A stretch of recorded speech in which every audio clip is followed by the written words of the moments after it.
دل پر مہر لگا دی جاتی ہے۔ گناہ کا ایک نتیجہ یہ ہے کہ دل پر مہر لگا دی جاتی ہے، جس کی وجہ سے حق اور باطل میں تمیز کرنے کی صلاحیت سے انسان محروم ہو جاتا ہے، بلکہ حق کو باطل اور باطل کو حق سمجھنے لگتا ہے۔ قرآن پاک میں ارشاد ہے، افرأیت من اتخذ الہہ ہواہ وَأَضَلَّهُ اللَّهُ عَلَى عِلْمٍ وَخَتَمَ عَلَى سَمْعِهِ وَقَلْبِهِ وَجَعَلَ عَلَى بَصَرِهِ غِشَاوَةً فَمَنْ يَهْدِيهِ مِنْ بَعْدِ اللَّهِ أَفَلَا تَذَكَّرُونَ کہ آپ نے دیکھا اس کو جس نے اپنی خواہش کو خدا بنا لیا، اور اللہ نے علم کے باوجود اس کو گمراہ کر دیا، اور اس کے کانوں اور دل پر مہر لگا دی، اور اس کی آنکھ پر پردہ ڈال دیا، بس اللہ کے گمراہ کرنے کے بعد اس کو کون ہدایت دے سکتا ہے؟ کہ تم نصیحت نہیں پکڑتے؟ اس آیت سے معلوم ہوتا ہے کہ انسان جب اللہ تعالیٰ کے حکم کو چھوڑ کر اپنی خواہش پر چلتا ہے تو اس کے دل اور کانوں پر مہر لگا دی جاتی ہے اور آنکھ پر پردہ ڈال دیا جاتا ہے۔ اسی طرح ایک حدیث میں رسول اللہ صلی اللہ علیہ وسلم کا ارشاد مروی ہے، لَيَنْتَهِيَنَّ اقوام عن ودعهم الجمعات او ليختمن الله على قلوبهم ثم ليكونن من الغافلين۔ لوگ یا تو جمعہ چھوڑنے سے ضرور باز آ جائیں، یا نہیں تو اللہ ان کے دلوں پر مہر لگا دیں گے، پھر یہ غافلوں میں سے ہو جائیں گے۔ ایک اور حدیث میں اس طرح ہے کہ رسول اللہ صلی اللہ علیہ وسلم نے فرمایا، من ترک الجمعۃ ثلاثہ طبع علی قلبہ وجعل قلبہ قلب منافق۔ جو شخص 3 جمعہ چھوڑ دے اس کے دل پر مہر لگا دی جاتی ہے اور اس کے دل کو منافق کا دل بنا دیا جاتا ہے۔ جمعہ کا چھوڑنا ایک بدترین گناہ ہے، کیونکہ اہم الفرائض میں سے ہے، لہٰذا اس کا ترک گناہ کبیرہ ہے، اور جو اس گناہ کو بار بار کرے تو اس کے دل پر مہر لگا دی جاتی ہے۔ معلوم ہوا کہ گناہ اور معصیت کا ایک نتیجہ و اثر یہ بھی ہے کہ اس کی وجہ سے دلوں پر مہر لگ جاتی ہے۔ تو آپ تمام سے گزارش ہے کہ اپنے گھر میں جتنے بھی مرد احباب ہیں ان کو جمعہ کی پابندی کرانا چاہیے۔ ذلت گناہ کے نتیجے میں ایک وبال یہ ہوتا ہے کہ بندہ اللہ کی نگاہ میں ذلیل ہوتا ہے، اور اس کا اثر یہ ہوتا ہے کہ لوگوں کی نگاہوں میں بھی ذلت و رسوائی ہو جاتی ہے۔ ایک حدیث میں ہے کہ حضرت رسول اللہ صلی اللہ علیہ وسلم نے فرمایا، فالناس رجلان بر تقی کریم علی اللہ وفاجر فقی حجر علی اللہ۔ لوگ 2 قسم کے ہیں، ایک وہ شخص جو نیک متقی اللہ کی نظر میں مکرم ہے، اور دوسرا وہ جو فاجر اور بدبخت اللہ کی نظر میں ذلیل ہے۔ اس حدیث میں انسانوں کی 2 قسمیں بتائی گئی ہے، ایک وہ جو نیکی اور تقوی والے ہیں، ان کے بارے میں فرمایا کہ یہ لوگ کریم علی اللہ، اللہ کے نزدیک مکرم ہیں، اور دوسری قسم وہ ہے جو فسق فجور میں مبتلا بدبختی کی شکار ہے، ان کے بارے میں فرمایا حجر علی اللہ، اللہ کی نگاہ میں ذلیل ہے۔ معلوم ہوا کہ گناہوں کی وجہ سے انسان اللہ کی نگاہ میں ذلیل ہو جاتا ہے، اور کیوں نہ ہو جبکہ اسی خدا کی نافرمانی میں وہ مبتلا ہے، اور اسی کو ناراض کر رہا ہے، جس کو خوش کرنے سے بندے کا اکرام ہوتا ہے، جیسے اللہ تعالیٰ نے قرآن میں فرمایا، ان اکرمکم عند اللہ اتقاکم، تم میں سے سب سے زیادہ اللہ کے نزدیک مکرم وہ ہے جو سب سے زیادہ متقی ہو۔ اور ایک حدیث میں ہے، من احب ان یکون اکرم الناس فلیتق اللہ۔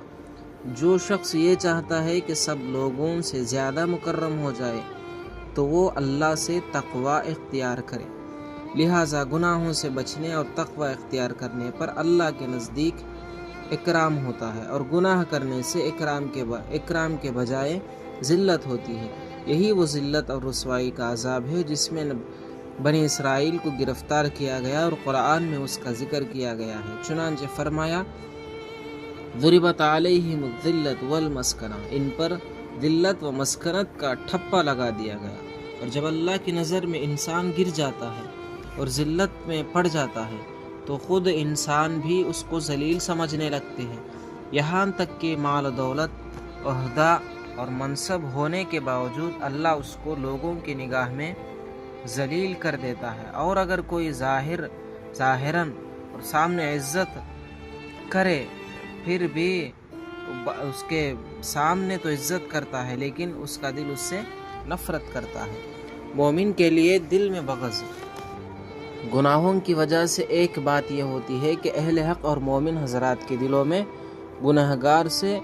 نفرت پیدا ہو جاتی ہے، جس طرح نیکی و تقوی کی وجہ سے اہل حق کے دلوں میں محبت پیدا ہوتی ہے۔ حضرت عبداللہ بن عباس رضی اللہ عنہ کا قول ہے، اس کا ترجمہ یہ ہے، بلا شبہ نیکی کی وجہ سے چہرے میں ایک چمک، دل میں نور، رزق میں کشادگی، بدن میں طاقت اور مخلوق کے دلوں میں محبت پیدا ہوتی ہے، اور گناہ کی وجہ سے چہرے میں سیاہی، دل میں ظلمت، بدن میں کمزوری، رزق میں نقصان اور مخلوق کے دلوں میں نفرت پیدا ہوتا ہے۔ اور ایک جگہ فرمایا کہ آدمی کو چاہیے کہ وہ اس بات سے بچے کہ مومنوں کے دل اس پر لعنت کرے، اس طرح کہ اس کو پتہ بھی نہ چلے۔ پھر فرمایا کیا جانتے ہو کہ کس طرح ہوگا؟ اس نے تو میں نے عرض کیا نہیں، تو فرمایا ان العبد یخلو بمعاصی اللہ فیلقی اللہ بغضۃ فی قلوب المؤمنین من حیث لا یشعر، بلا شبہ بندہ تنہائی میں خدا کی معصیتوں میں مبتلا ہوتا ہے، بس اللہ تعالیٰ اس سے نفرت مومنوں کے دلوں میں ڈال دیتا ہے، اس طرح پر کہ اس کو اس کا شعور بھی نہیں ہوتا۔ دل پر موت کا ہونا گناہ کے خبیث اثرات میں سے ایک یہ ہے کہ اس کی وجہ سے دل پر موت طاری ہو جاتی ہے۔ بعض علماء ربانیین کہتے ہیں کہ گناہ سے دل پر مردنی و موت طاری ہو جاتی ہے، گویا گناہگار کا دل مردہ دل ہوتا ہے، زندہ دل نہیں ہوتا۔ چنانچہ حضرت امام عبداللہ بن مبارک رحمہ اللہ جو بڑے زبردست محدث تھے، وہ کہا کرتے تھے رأیت الذنوب یمیت القلوب وقد یورث الذل ادمانها وترک الذنوب حیات القلوب وخیر لنفسک عصیانها، میں نے گناہوں کو دیکھا کہ وہ دلوں کو مردہ بناتے ہیں اور اس پر اصرار ذلت و رسوائی لاتا ہے، اور ترک گناہ دلوں کی زندگی ہے، اور تیرے لیے خیر و بھلائی نفس کی مخالفت میں ہے۔ اس میں حضرت عبداللہ بن مبارک رحمہ اللہ نے گناہوں کو دل کی موت اور اطاعت کو دل کی زندگی کہا ہے، اور ایک حقیقت ہے، خیالی فلسفہ نہیں، اس لیے کہ گنہگار کا دل ان ساری خوبیوں و کیفیات سے خالی ہوتا ہے جو ایک زندہ دل کی ہوتی ہے۔ اسے جینے میں مزہ نہیں آتا، اس کو سکون نصیب نہیں ہوتا، اسے ہر وقت بے چینی ہوتی ہے، اس کے اوقات میں اور کھانے میں و رزق میں سے برکت اٹھا لی جاتی ہے، اس کے دل میں ایک وحشت پیدا ہو جاتی ہے، خاص کر اللہ والوں سے اور نیکی و خیر کے کاموں سے ایک وحشت محسوس کرتا ہے، پھر کہاں سے اس کو جینے کا مزہ آئے گا۔ اس لیے بتایا جا رہا ہے کہ جہاں تک ہو سکے گناہوں سے بالکل پاک رہ کر اپنی زندگی کو گزارنا چاہیے، اس سے اللہ کی محبت دل میں پیدا ہوتی ہے، اور نماز پڑھنے کے اندر، اچھے کام کرنے کے اندر انسان کا دل لگتا ہے۔ عورتوں سے گزارش ہے کہ وہ اپنے مردوں کو جو اپنے گھروں میں رہتے ہیں ان کو باقاعدہ 5 وقت نمازوں کو یاد دلا کر بھیجنا چاہیے اور خود گھروں کے اندر پڑھنا چاہیے۔